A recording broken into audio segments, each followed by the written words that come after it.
and good evening and welcome back, ladies and gentlemen. My name is Rocco Granado from InLacrosseWeTrust.com, and with me, as usual, from LaxPhilly.com is Gary Groob. You are with us behind the bench. Gary, the CBA, they come to an agreement. Everything is back on track, and we can start talking lacrosse again. Yeah, we have a season, don't we? Isn't that something? Feels like it for the longest time. Yeah, well, for you it felt long. Imagine how it felt for the Philadelphia fans. Yeah. Had your foot on there and had your foot slammed in the door. We're here for 28 years. We go for 4. We're all ready to go to start this season. And a little thing of a contractual agreement comes into play and says, not yet. Yeah. I mean, talk about stepping in it, Onward we go. Onward we go. A 2-week training camp. You had the Wings playing up in Buffalo last week in a scrimmage where on both sides not a lot of the top stars played, obviously. Buffalo coming up on top 16-8. It was a closed scrimmage. This week, Rochester and Philly play up in Rochester. That's obviously going to be open to the public. The Rock played last Sunday. They played Saskatchewan, and they tied 12-12. The youth movement is on here. Right. They look good. The big news is that Tom Schreiber is ready to come back. Yes. He just signed a 2-year contract, so he's here for the long haul. So that's good news here. That's very big for Toronto. But let's look at what one of the really big things. We had a lot of signings going on before the walkout, and then as they were trying to get a new CBA under wraps, on both sides, there was talk going back. Some of the stuff from 1993 was still trying to be resolved and updated, and this, that, and whatnot. But rumor mill started going around that Rochester goalie Matt Vince, who was a free agent, was looking to change residence. And but he didn't want to go to Halifax. Exactly, yes. This all had to do with, because, as everybody knows by now, this will be the last year for this Rochester Nighthawk team to be in Rochester. Their 25th year. After this season, Kurt Stiers is picking up the team and moving them to Halifax. And we mentioned about the Halifax team, well over a year ago. Oh, yeah. About it. And what's going to happen is the Pagulas, the son in the door, I believe it is, will now own the Rochester Nighthawks, but they will be an expansion team come the 2019-2020 season. So players like Cody Jamieson, Corey Vitarelli, Joe Resetaris, all those guys there, they will be part of Halifax unless they get unprotected and then picked up by, another team. But that whole franchise is moving to Halifax. So Rochester will... To show how stupid this is, the team that Rochester is cheering for that will be on the home bench this year, they will be booing next year on the visitors bench. Yes. Exactly. Absolutely no sense. No. But it is what it is. Right. So we know that's going to happen. Rochester will be an expansion team where teams will have to leave so many players unprotected and go through what San Diego and Philadelphia just went through. In the next couple days, we're going to get another announcement, which will be Long Island is coming in to the league starting next year. A lot of people saw this taken off the table while the CBA was going on. But now they're going to make the announcement on the 11th, which is next Tuesday, that Long Island is coming into play. And soon after that, don't be surprised if you start hearing San Francisco. Yeah, we've been talking about that for the longest time, too. Yes. And now that Seattle has got a team going into the NHL, don't be surprised to see that coming in as well. Right, because right now with Halifax and Rochester, I'll say staying in the league because there will be an expansion team next year, and then Long Island, it's very East heavy. Yeah, they have to start doing something out west. Right. It's too East heavy right now. So look for San Fran, look for Seattle now they're coming into the NHL. Also, don't forget about Edmonton. It has an open invitation to come on back. Right, whenever they're ready to go. Themselves together. So yes. That could be a year, that could be 10 years, who knows? Who knows, but they have an open invitation to come back in when they feel they're ready to rock and roll with this. But big-time goalie Matt Vince is now a Buffalo Bandit. Yeah, that changed the whole atmosphere. Like, Buffalo had already been strengthening up, but now they are the force to beat in the East. Well, not only that, not only did they sign Matt Vince as a free agent for 3 years, but you remember last year we were talking about a certain Vancouver player that wanted to come east by the name of Corey Small. Well, considering he played a really good summer over in Peterborough. Yeah. Well, they ended up pulling off a trade with Buffalo, sending Mitch Jones out west with a pick, and they exchanged some picks there. But not only did Buffalo pick up Matt Vince as their goaltender, but they also picked up Corey Small. Yep. This team right now, I like to say they're stacked, but I won't go saying that far. But they are very, very powerful right now. Well, don't forget you have Josh Byrne, Chase Fraser, John Harnett, blah blah blah blah. Yeah, blah, blah. Steinhaus. You got Dane Smith. You still have all that, but when you add a solid goaltender. Yeah, but like I say, Bill O'Brien and Mark Stanos just re-signed too. Right. So. Yeah, and they have muscle, they have strength, they have scoring, they have goaltending. Right, but there's only one ball, so you have to see how, Yeah, well, Saskatchewan's figured a way around that one too, right? So. Right, so you have to see what happens. Because I find it funny with how strong Buffalo's roster is right now with the stars that they have, with Josh Byrne and, great Dane Smith and Steinhaus, and back there on defense you got Bill O'Brien and Mitch DeSnew from Drexel, and you have all that talent there. That one of the lacrosse publications put Rochester as being number one in the East. Now they have, you got Cody Jamieson, you got Kyle Jackson, you have those players. Yeah, but you're using Warren Hill as your netminder with Angus Goodleaf. Exactly. And I believe they also signed Warren Hill, too. What I'm saying, you're using Warren Hill and Angus Goodleaf. Right. I don't know how far you're going to go with that. Right. I mean, Goodleaf can be a starter, but to say that Rochester's going to be a number one team this year, I don't know. Point is coming off the bench and saving games. Yeah. He's never been the man. Start games out of 18. Exactly. Now, when Rochester signed Warren Hill, that was one of my choices as a goaltender for Philadelphia. I thought he would be a perfect goaltender here in Philly if you're going to start building a team.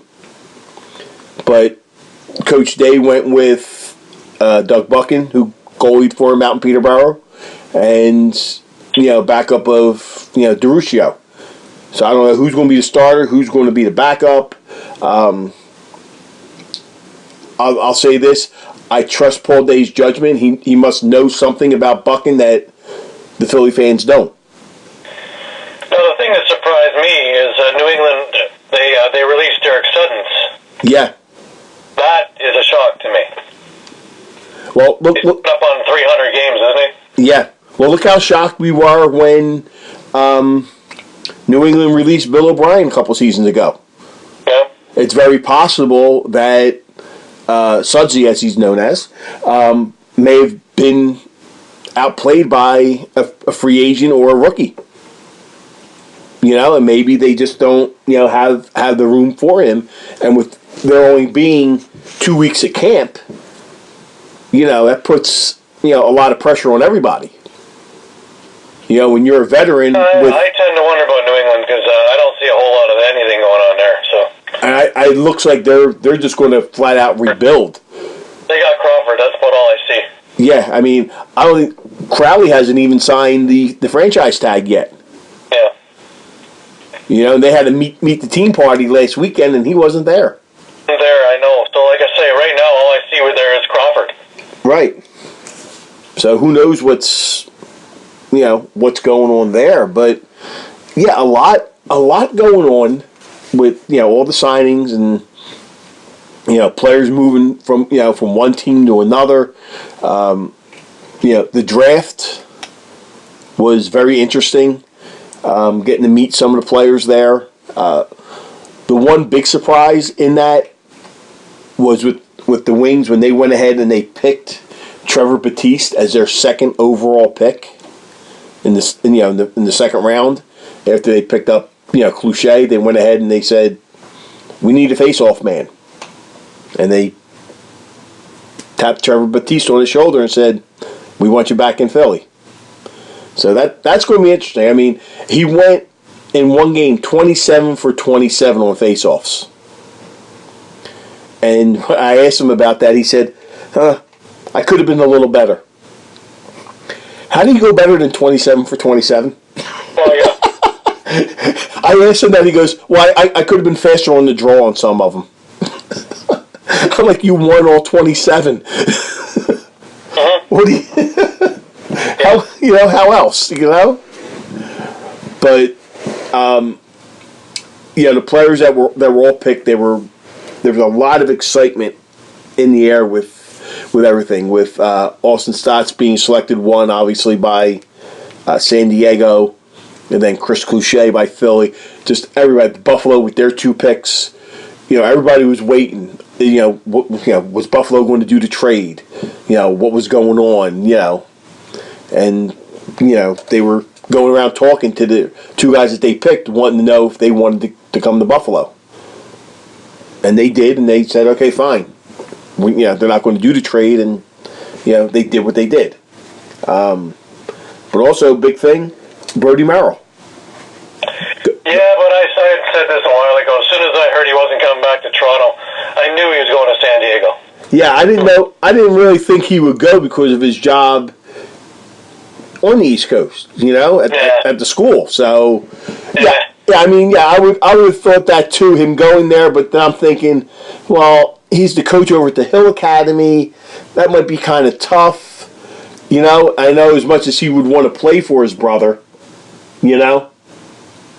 I was thinking that too. Talking about they're forming the Toronto Rock. Right. But all the coaching is all Toronto Rock. Yep. So, yeah. Yeah, and I was kind of hoping he would come here to Philly, to be honest with you, because he would be a great veteran for some of these the young ones to follow in, for the footsteps, so to speak. But he's going out there. They must have something figured out. I guess maybe they're not going to practice maybe till Friday night or whatever. The day before the game. When they fly everybody out or what have you, or maybe Patrick just says, "Hey, look, I know how my brother is. I'm not worried about him whether he's here at practice or not." You have a veteran like Brody Merrill. You know what kind of shape he's going to be in. Yep. Just have him get out there for the shoot around, get loose here and there, and go to it. So that should be kind of interesting. But I'm looking at the transaction wire, and there's a lot that happened. I mean, Pat Saunders, he's coming back east. He signed with the Nighthawks. I don't know how many. I'm wondering because he signed in the ALL. I wonder if he's going to stay there and move up. Yeah, well, December 3rd, they showed that he signed a 1-year deal with Rochester. Jeremy Thompson signed a 1-year deal. Kyle Jackson. Because everybody in Saskatchewan thought he was finished there. Yeah. Kyle Jackson, Rochester inked him to a 5-year deal. Yeah, that's something we're seeing a lot more of, is big, long deals now. Yeah. Graham Hossack inked a 3-year deal. I mean, you got a great offensive player in Jackson and a strong defenseman in Graham Hossack. I mean, he's just unbelievable back there on the back line for them. Then the band that signed Ethan O'Connor and Alex Keto Hill. Another big thing was, I can't believe I forgot this, Vancouver releasing Reese Stutch. That was a shock. That was a shock, and everybody here in Philly and on the East are going, "Oh wow, it'd be great if he comes here. Great if he comes here." And I'm like, I'm telling people here in Philly, don't get all hopeful that he comes here. He wants to stay out west. That's where he's staying. So you could look for him to either go, I was saying either Saskatchewan or Calgary, or maybe even Colorado, as a stretch. But Calgary inked them. So now Calgary's going to have a strong team with that. And as far as Vancouver goes, who and what do they have? Yeah, well, Calgary's got its own problems too, because Westberg and Curtis Dixon haven't signed yet either. Yeah, but I expect they will. Well, time is running out. The season's about to start. Yeah. Well, it wouldn't surprise me if they sign this weekend, because this is going to be the last weekend of camp. And, who knows? See what happens. If they don't, then, they're free agents. Maybe somebody, lures them into their camp. Very possible. Anything's possible right now. With the way this is going. But what I found funny was, I don't know if you remember this, but when Philly was introduced as the team, I talked about, I think it would be appropriate if Philadelphia is the very first game of the year. How appropriate would that be? And maybe if they're playing New England, the team that left. And then in the same breath, I mentioned about I would love to see their first road game be against Rochester. And that would be Rochester's home opener. Well, who would have known that with the walkout and them postponing, we'll say not really canceling, because they rescheduled the first 2 weeks of the season to put them on the back end, that Philadelphia is now the actual first game of the season at 1 p.m. on December 15th against Buffalo here in Philadelphia, and Rochester opens their season on the 29th at home against Philadelphia. Mm-hmm. So what I asked for, I got. There you go. In a roundabout way. So don't blame me for the CBA for the walkout. It just happened that way. For sure. It just sort of happened that way. But it's kind of appropriate if you think about it. But just a lot going on. Austin Shanks, Jake Withers, 2-year deals. So no doubt they'll be going to Halifax. Joe Restataris only signed a 1-year deal, so I don't know. Yeah, he's going to be one that's going to be not sure about going to Halifax. Yeah. I'm trying to look and see what other... Now, my question with the Warriors are, who do they have now? Exactly, that's what I said. If they got rid of resets, who do they have? Because they got rid of Brandon. They got rid of about 8 players a couple of days ago. Well, John Phillips, Austin Jarrett, Brandon Cleland, who I talked about before, who was interested in coming to Toronto because he's got family here. Well, they have here that he signed a 1-year deal on December 1st. He's got a job as a plumber there, right? So, yeah. But you also got rid of Ty Bellinger, too. Yeah. So I'm curious what they're going to do there.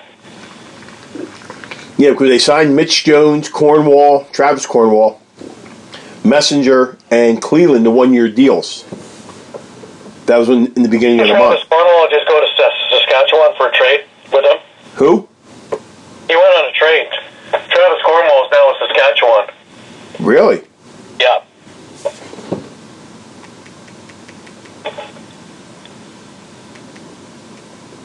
Huh. Nothing showing on the... I saw that earlier today. Yeah, because nothing's up on the NLL transaction line. So maybe they did a sign and trade. Very possible. Wow. Yeah, because they have a lot, here that, Zach Higgins signed with Buffalo, Wires. Yeah, there it is right now on the Saskatchewan page. 8 hours ago. Okay. So Vancouver traded Cornwall to Saskatchewan, and what they get in return? Draft picks? Second round pick for the 2020. Right. That's it. Wow. So they're looking to build through the draft, so they're basically saying to this season. Yep. That ain't good. You wanted to have something going into it, you know? I mean... Well, interestingly enough, right, the Cornwall brothers are together now in Saskatchewan, but the younger brothers in the fire department in Burnaby is going to be sitting this season out. Wow. Yep. Oh, yeah. So Travis will be there in place of Jeff. Yeah. Yeah, see, I'm looking down. I see Calgary, they signed Zach Currier, Dutch, and Pace to just 1-year deals. I'm shocked that they signed Reese Dutch to just a 1-year deal. Well, again, they get these expansion drafts. Yeah. You know, they're going to try and play around with the unrestricted free agent rules and the rest of that, right? Yeah. Well, how about Holden Katoni going to Georgia? Yeah. For 3 years with a 3-year deal. He got stronger again. I mean, you know, Georgia's a force. Let's not forget about them. No, I mean, How do you forget about all those Thompson brothers? Yeah, Thompson brothers. Who are they? No, we haven't heard very much of them, right? No. Then you The got only news they've made is leaving MLL to go to PLL, right? Yeah. Which is the other big story that's been going on, is pretty much the demise of MLL, in my opinion. In a way, and the MLL is trying to, I want to say, save itself because they won't start play until the beginning of June. Problem is that they've made so many errors and had so many, shall we say, confidence issues with players. Mm-hmm. They're going to have a real tough time now that there's another option. Yeah. Yeah, another option. You got Paul Rabel running it. It's interesting. It's going to be interesting to see.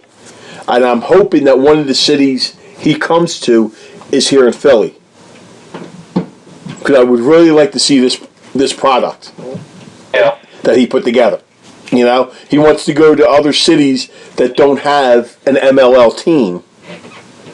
Okay, and that would be the smart thing to do. Okay, and I think Philadelphia should be one of the cities that you go to as a test market. You know, if you're doing this. So yeah, it's going to be interesting. And you know, the MLL, there's been problems all through the years, especially with their scheduling, because they've been starting their schedule in April, and a lot of fans have voiced their opinions on it because the NLL is still going on in April and in May with the playoffs, and then by the middle of June, if you're in the championship, that's when it's over. By that point, you're already almost 2 months into your MLL, the Major League Lacrosse season. So now they're starting on June 2nd, which will give them the chance of any National Lacrosse League players that may be done with their teams, whether they got into the playoffs or not. You know, if they're not in the championship game by that point, they could come and start playing, and they won't miss a whole lot of games. And these teams will have their players. Because look, I'll use Kevin Crowley as an example. He just signed a 3-year deal with the Charlotte Hounds. Okay, so he'll be down in Charlotte for 3 more years in the summer. But you know, now with if New England doesn't make the playoffs and they're out by the end of April, Kevin now has a month. He can go to the training camp, their practices and everything for 1 month, relax a little bit, take care of the bumps and bruises from this upcoming indoor season, and be ready to go full bore on June 2nd on opening night. You know, so it kind of frees that up where, these players are missing half the season. Yeah. So this season is going to be a do or die season, I feel, for the MLL. It really is. And I think by them using June 2nd as their start date after Memorial Day, after the NCAA championships, which are here in Philadelphia, you're going to have those players. They come right out of college that, hey, here we go. A few days later, they're ready to, they're right there. If they're the top picks or what have you, they can go right, transition into it. So, like I said, this is going to be the do or die season. It really is. But I am curious to see what Paul Rabel's the PLL is all about. Yeah, is it another USFL? Yeah, hopefully it's not. And I don't think it will be. You know, as much as I've said things about Paul about with the way he was playing in the indoor game and everything, you know what? The man's got a very good creative mind. Well, he's still on our roster, for Christ's sake. Yeah. He don't... He's still a protected player for some reason. Yeah, he doesn't want to play indoor. I mean, I think he just didn't want to play indoor after a certain point. Well, watching him at the Heritage Cup, that's probably a bonus. Right. Because he was, in a league below the own. He definitely didn't fit out there with the other players. Yeah. So whatever he had to give, and I remember him at the around 2010, and he was a force in transition. Oh yeah. And from that point on, 2010, 2011, he went down. Yeah, I mean he didn't. Indoor, he went down. Outdoor too. Yeah, he didn't play that bad in Phil. He played okay in the games that he was here, and we were like, okay, they're moving him from transition to offense, and we're like, okay, maybe the following year, it progresses better, and it just never came about.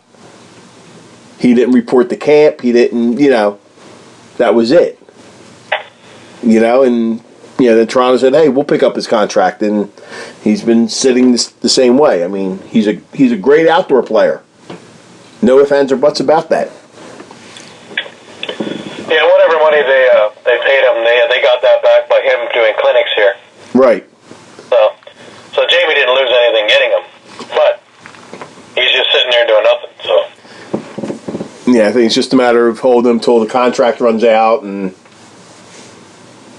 then we can just go ahead and release him. Just clear the books. Yeah, just clear it off. But yeah, look at it. Just some of the trades and the signings. Okay, here's one that I missed. I didn't see this one. I don't know how I missed it. So I should be shot, really. Kyle Matisse signed the 4-year deal with the Wings. So the Wings are looking at building around him. I wish they would have signed Josh Currier to a longer deal. They only signed him to a 1-year deal. Zach Reed, a 3-year deal. Okay, now why... I wish somebody would explain this to me. Number 1 pick overall, Austin Stotts. San Diego only signed him to 1 year. He's your number 1 pick overall. Why are you only signing him to a year? I'm not sure on that one either. Yeah, I mean, you signed Dan Dawson to a 1-year deal. So you're putting Stotts in the same category. That just doesn't, Well, it's ironic, isn't it? Yeah, I mean... Because you have the geriatric squad with Brody Merrill and Dan Dawson. Yeah, but... And then Austin Stotts and these guys. So I don't get that one, really. No, and then right underneath that, you got the Rush. They signed Mark Matthews and Ryan Keenan for 3 more years. That's trouble for everybody. That's trouble for the rest of the league. That's good for them. Yeah, good for them. Trouble for the rest of the league. It's, I just don't get it. It's. I mean, I don't know. I know there was talk about him wanting to play in Buffalo, so I don't know. What's going on. Well, we'll see. Maybe he likes the sunshine. Yeah, but I mean, to sign the number 1 overall pick in the cream of the crop, so to speak, to just a 1-year deal. Yeah, no, I'm with you on that one. I don't get it either, but obviously somebody behind the scenes knows more than we do. Right, and they always say that the contract's only worth the paper it's written on. Of course. In this league, so it really doesn't. So, who knows if they're putting a blockbuster together, and Austin Stotts goes to Buffalo, and now that Buffalo has an awful lot of things to put in its place. Who knows? Yeah, it could get very interesting. Yeah, because Steinhaus only signed a 1-year deal. Which I was surprised. I thought he was finished. Yeah. Well, I thought he was finished because it looked like he was done in the summertime, too. Well, I think he's going to redo his game to where when he first started, he was more transition when he first came into the league. And I think that's what he's going to be right now. You remember how John Tavares started playing towards the end of his career?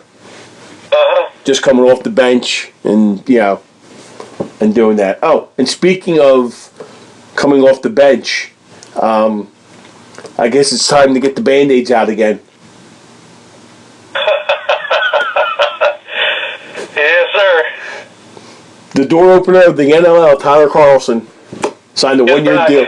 Signed a one-year deal with Saskatchewan. Amazing, isn't it? I mean, we've gone through this over and over again. We're not putting the man down. We just think it's funny because there's been many times that Saskatchewan has been up by 13, 14 goals in the final quarter, and they still don't put him in. Which, I don't know. Last year he got a couple of games in, so. Yeah, towards the very end of the year. But when you're up by 13, 14 goals, why are you keeping your starter in there? It don't make sense in the final 15 minutes. That's why we constantly make fun of it. And when I saw that, I'm like, okay, another year's supply of Band-Aids. Then again, who am I to question Derek Keenan? Yeah. How many titles has he won? Yes, exactly. And how many have you won? Exactly. Yeah, the same number I have. That's what I'm saying. But yeah, a lot of movement, Gary, going on. I mean, when we talk about Warren Hill signing a one-year deal with Rochester. The following day after New England let him go. Yeah. So you're telling me that the Black Wolves are going to be okay with Alex Bouquet and Doug Jamieson. Alex Bouquet, who hasn't been the same since that halfway point of the season in Colorado, didn't do all that great in Buffalo. Now you got him in New England.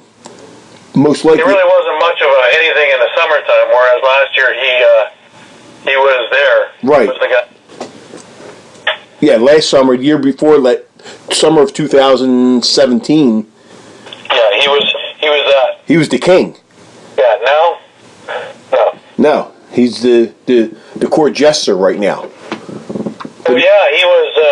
He's the one who gave Higgins his chance back into the league. Yeah. Because he was playing so miserably that they signed Higgins to relieve him and actually become the starter. Yeah, and you haven't. And ironically, he's the one who's left in Buffalo behind Matt Vince now. Yeah, and you haven't heard anything about Doug Jamieson over the summer. Doug Jamieson had a good year with Six Nations. He played really well from everything I saw live. He had a little bit of injury problem near the end of the summer, but he had a solid summer. Well, evidently New England must not think that he's ready to be that number one guy, because that's what they've talked about before when they went ahead and drafted him. I have a feeling that if it's not right away, it'll be a game or two in, and you're going to see Doug Jamieson be your starting goalie.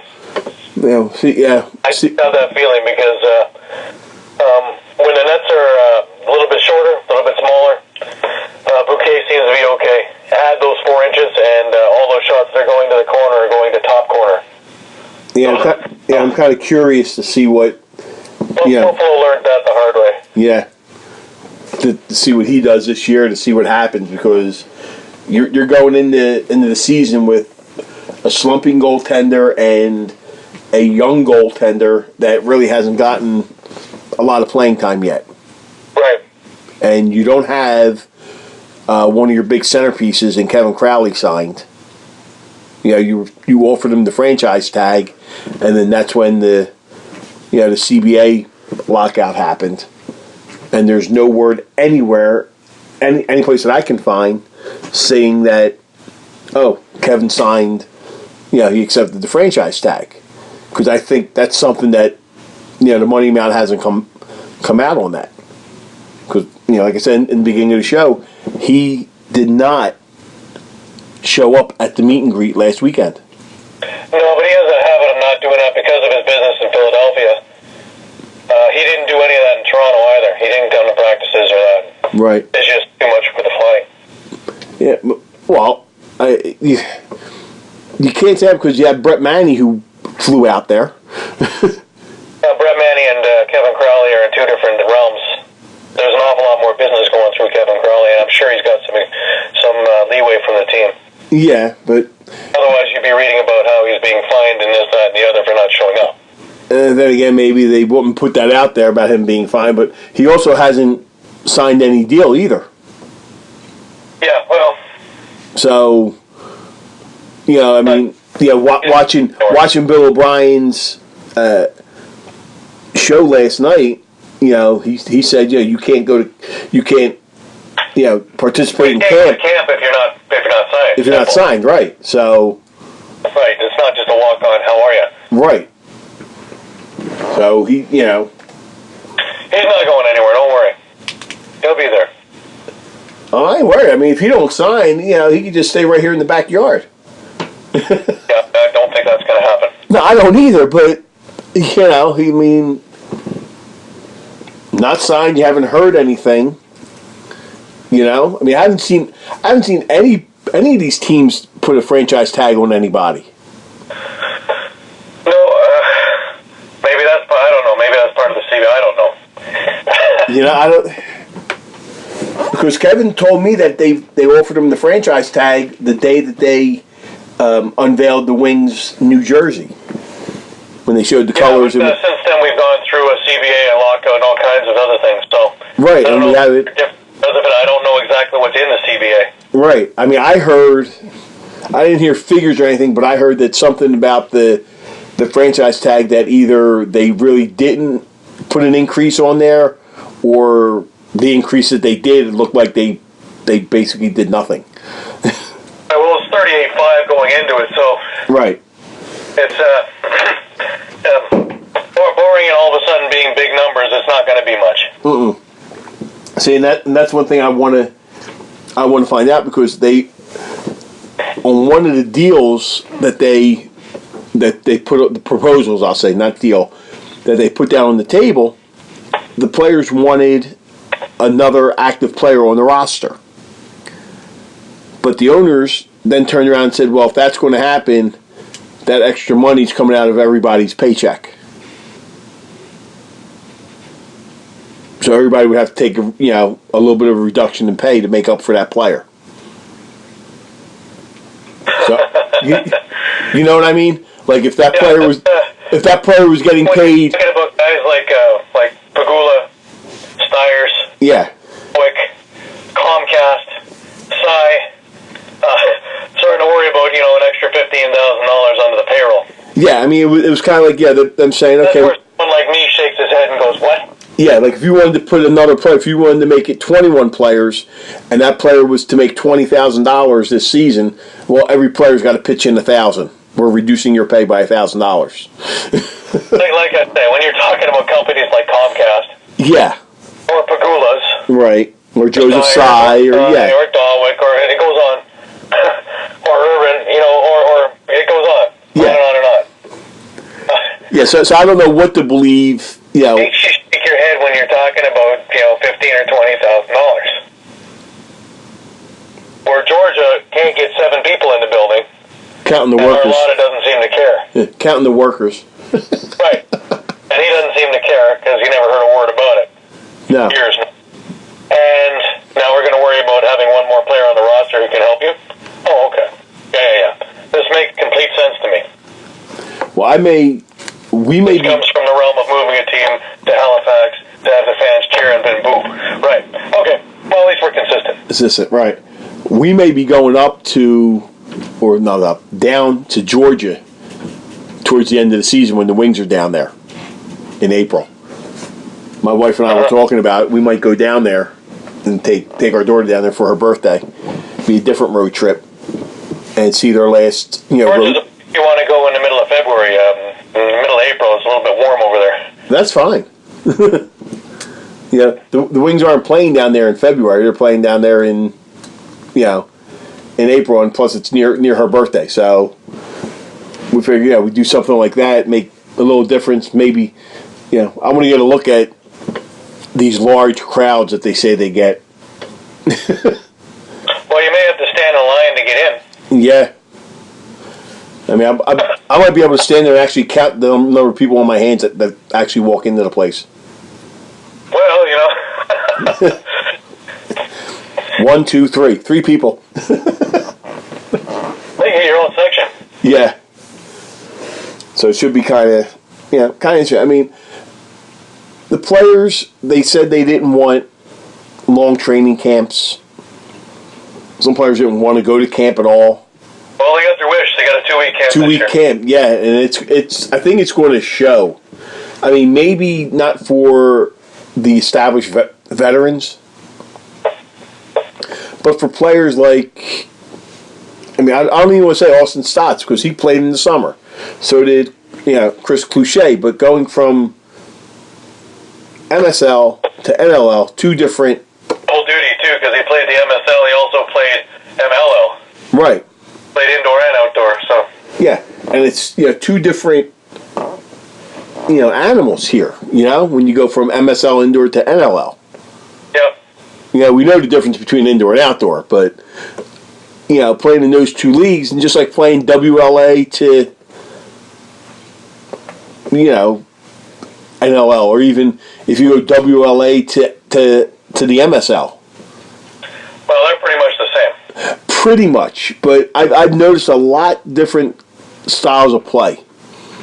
Kind of like, I don't know, Gary, if you remember, I don't want to say old-time hockey, but maybe about 10, 15 years ago, give or take, the Western Conference was more of a finesse-type league of play, I'll say, in the NHL, and the Eastern Conference was more of a smash mouth type.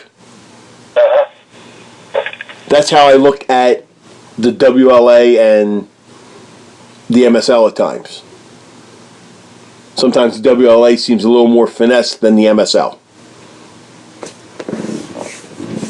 Maybe because, like I said, the players you have that are in the MSL are from the East, and compared to what you have over there in the West, but.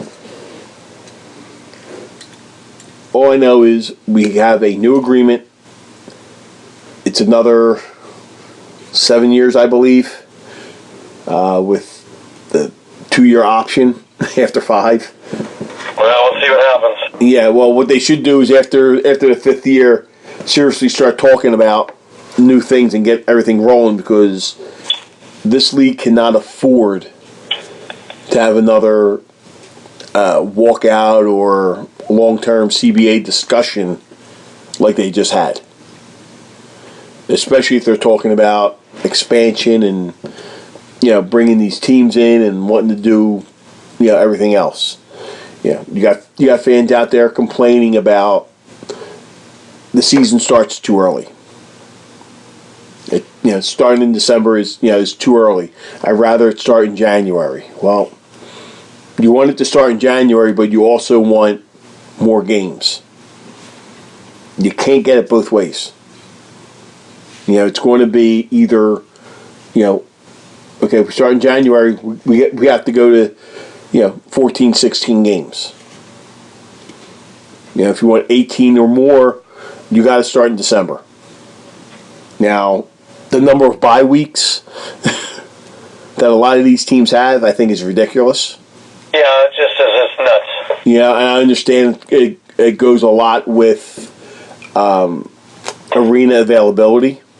Well, it's also setting it up for when they have longer schedules, when they have more teams. So right. I mean, it's for the long term, but it's to have 2 or 3 bye weeks in the span of 4 or 5 weeks is ridiculous. Right.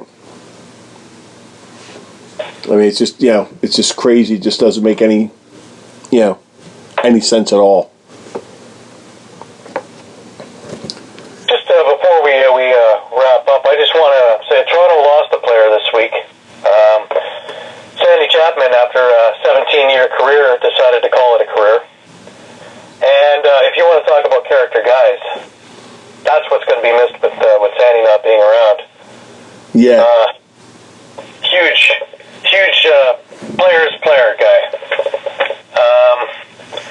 He was selected by Toronto in 2001 and played 17 years in Toronto.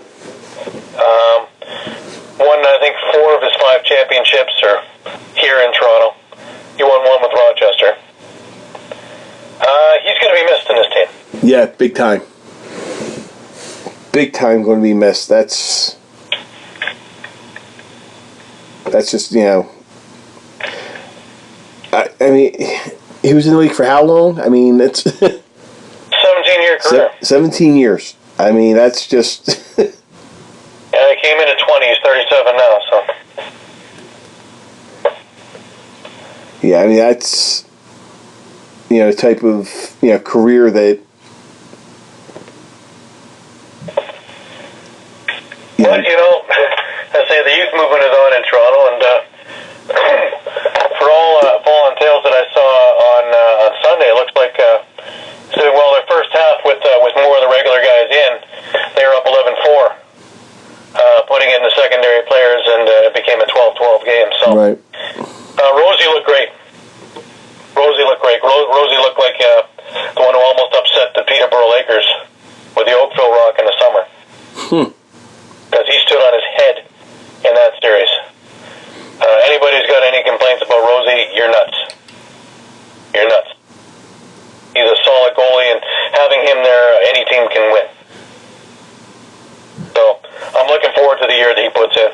Yeah, anything got to be a little better than what happened last year, and had some. Last year was a weird year. Yeah, it was a weird year all around, and I'm hoping that they come up with a few more schemes, even though the coaching situation hasn't changed here. But that's yet to remains to be seen. You're going to see guys like Brandon Slade and Dan Craig. These guys are going to get a chance to play a full season, and they are lightning. So I'm looking forward to seeing what they can do. Yeah, I'm looking forward to just seeing another... Just a home game, yeah? Just a home game, yeah, after 4 years, get another... finally get another game, and I don't know, see what this team, has. I mean, I'm not expecting, 15-1 or, anything like that. I think this is going to be maybe a 7-8 win team. See what happens. They will be playing Vancouver. They're playing New England, so there'll be some not hard games, but not easy games either. Vancouver, they're rebuilding. San Diego, they're an expansion team like us. So some of them games are going to be a little give and take. So who knows? I'm not going to be. Am I going to be upset if we go 6-12? Yeah, I mean, I want to see this team do good. But if they're showing, putting the effort out there and doing, the best that they can, then hey, you go from there. It's going to be a growing process. It's going to be like that in San Diego, and then next year it's going to be like that in Long Island, and when Seattle comes into the league, and San Francisco, and whenever Edmonton decides to grace us with their presence again. And that's what's going to happen, because you got all these players that are going to be just starting to play with each other. That they've never, they may have played against each other, but not together on the team. I mean, you're looking at Brett Hickey, Kyle Matisse, Jordan Hall, Vaughn Harris. Just those 4 alone right there. You got 2 guys from Minnesota, a Toronto Rock, and a Buffalo Bandit. Now, all playing together now. Then you add in your face-off man and Trevor Batiste and your number 1 pick overall, Chris Clouche. So you have a little bit of everything. You got Matt Rambo, local product. So you have a lot of local talent here. Guys that and Matt Rambo was we mentioned this before. He was a product of the numbers in New England. Just couldn't find a spot on that active roster.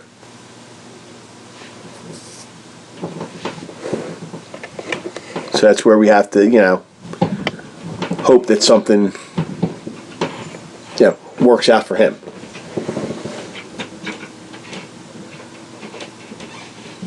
Well, it should be an interesting little thing. We'll have more information next week with the way camps have gone through. So. Yeah, and then the final cuts are on Monday. So Monday is when the rosters will be released, and then we can see what there is, what's. Well, we got a better fold of what's going on with each team and how they're going to start the season. Yeah, well, you'll see the final cuts, final roster moves, and. I was a little surprised that Toronto had cut Darryl Robertson and cut Jordan Dance. Both I thought were very good players, and both were really good MSL players. One for Brampton and one for Coburg, and well, obviously they saw something different there. So yeah, see, who knows? Maybe they'll get re-signed by them. You never know. Depends on how. Yeah, very possible. I imagine both of them are going to go to the ALL. So since that is the new feeder league with the NLL. With the deal signed, the Arena League. Right. Yeah, so it's just a matter of seeing what can be done, what's, I mean, you may see some monster moves going at the very, after this weekend, by Monday. Very possible. I mean, you may see certain players getting cut and then re-signed, or, somebody may get cut from one team, but then get picked up by another. I mean, who's to say that maybe, I don't know. I mean, you can pick any of the top guys from any of the teams. Maybe they just didn't cut it. One of the rookies kind of outplayed them. And, rookies are a free agent or somebody. And they went ahead and said, look, we're doing this, we're doing that. And, they get picked up somewhere else. And it could turn that team totally around. So, I mean, you could pick any player. You could say like a Steinhaus, or I don't know, just anybody that's out there. Even though some of these players signed already, like Jake Withers, or okay, here you go. I'll say Jeremy Thompson as an example, as he signed a 1-year deal. Okay, and we talked about how his play was kind of questionable. Maybe he gets outplayed or whatever, and they feel, we can do better with this one than him. They let him go. Maybe somebody else picks him up, and it could turn that team completely around. So all that'll come out, on Monday. And I'm pretty sure that you'll be able to have trade, not so much trades, but other signings of players that get cut and released, and picked up by other teams. So that's why I'm not worried too much about the goaltending, because I think there might be another goalie out there that may be that could be getting cut and could help out, right, Philadelphia or San Diego or something, sure, or somebody like that. So who knows? I think it's happening too. But like I said, we're going to know more Monday, and we'll probably have more for you all next week. Yep, and then the season starts right after that, and the ball gets rolling, the trash talk starts again, and yeah, it all comes back. It all comes back.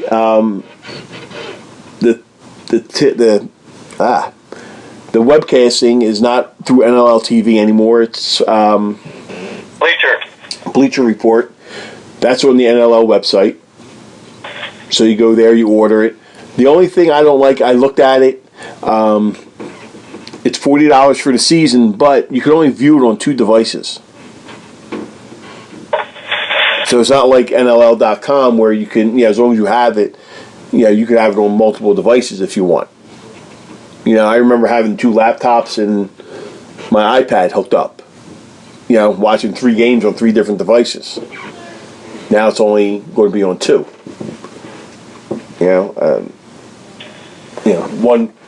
One good thing I'll say before we start wrapping up, the Philadelphia Wings have a TV deal with local station WPHL 17. They will broadcast 11 or 12 games. I believe all the home games are being broadcasted on live TV, and 3 road games. While it's good that, hey, they're getting put on TV here, on our local stations for people to watch, personally, I would have liked to have seen more road games on there. Well, what they're doing here is Toronto just put a deal with another craft beer brewery.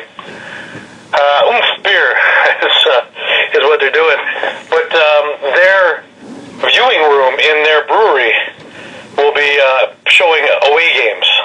Okay. So have a chance to try out this new craft beer and watch Rock games. I think it's pretty cool. Huh. Yeah, that'll be. It's something different. Yeah. It's something where you just hope that it's not that far away either. So no. So we'll have to be testing that one out. Yeah, a lot of different things going on. Yeah, we mentioned earlier. Yeah, Seattle coming into the NHL, so most likely they're going to put their hand into the lacrosse. San Francisco will probably most likely be introduced next after Long Island on next Tuesday. I still think Vegas might have a play in there too. Yeah, so after Long Island comes in, I believe it's going to give the East 8 teams at that point. Okay, and the West 5. Yeah, and the West has 5, so they need to get 3 more to be even with it. So you could look most likely. We mentioned San Fran. Seattle coming in with an NHL team, so they're probably going to dip their hand in there. And like you just mentioned, Vegas is very, very possible as well. Yep. So that would bring it up to 8 there in the West, right there. So who knows? It's kind of a wait and see who's going to be introduced. I mean, everybody knows that it's going to be Long Island because they were going to introduce it a couple weeks ago. Plus, they had the trademarks there and showing. Yeah. But it was just a matter of them trying to get to the agreement before before any of this happened. Yep. So, but we'll make that the show for this week. Next week, I'm going to try to get Bill O'Brien on here because he seemed to have a lot. He knew a lot of what was going on with the CBA and everything. And maybe he could really shed a whole lot of light on it. Maybe tell some things that we really don't know of what went on and what the fans can know about what came out of this. And not so much to say, they were wrong, we were wrong. Just, the fans know, hey, here's the bottom line of it. Here's what happened. Here's what we came up with. And, he can give some insight of how the Bandits look and things like that. Because it seems like he found himself a nice little home there with the Bandits. Yeah, definitely. So hopefully, it keeps going strong for him there. I'll get to see him on the 15th, so I'm looking forward to that. Looking forward to see all the new turfs around in the league. Hopefully Rochester got theirs. Well, they got everything else, so hopefully they got that too. Yeah, could only hope. They got the new Jumbotron, that's already up. So I haven't seen anything with their turf, so every other team put theirs out there, their video, so Vancouver, Buffalo put one out there, San Diego did, Philly obviously, so just a wait and see. Yeah. But that'll do it for this week. We'll be back again next week, another show, hopefully, like I said, Bill O'Brien, maybe another guest, see what's going on. If you're in Philly, call to get your tickets. Home opener, I believe they're having a special. I think it's $18. I'm not sure, don't quote me. But you can call My ticket agent itself is Julio Hodges, so you can call him 215-952-5704. He can get you set up for season tickets, game day tickets, what have you. If you're out in Toronto, which formerly the ACC is now the Scotiabank Center. Yeah, Scotiabank Arena, here we are. Yep, you go there. Gone from the hangar to the ATM. There you go. You support the Toronto Rock out there. If you're in Saskatchewan, well, we only have to tell them to go out and support. They're there 15,000, 16,000 strong. Buffalo, same thing. Colorado, Georgia. Get out there. Support these teams. The league is starting to grow. It's a wonderful sport. I mean, players play because they love the game. And it's something that we enjoy talking about, obviously, and love to watch, and just thankful that they came to some type of an agreement, because obviously I think if it would have went any longer, the season would have been over. There wouldn't have been a season. So with that being said, we'll see everybody here again next week, where we go through some of the rosters, look, see what kind of changes there were on the teams, what we feel would be the outlook for some of these teams, where we think they're going to finish, who we think will be in the Champions Cup, and who we think is going to be the 2019 Champions Cup winner. So we'll have all that for you next week. Should be interesting. So for Gary Groob at laxphilly.com, I'm Rocco Granato at InLacrosseWeTrust.com. We thank everybody for joining us. We'll see everybody here again next week.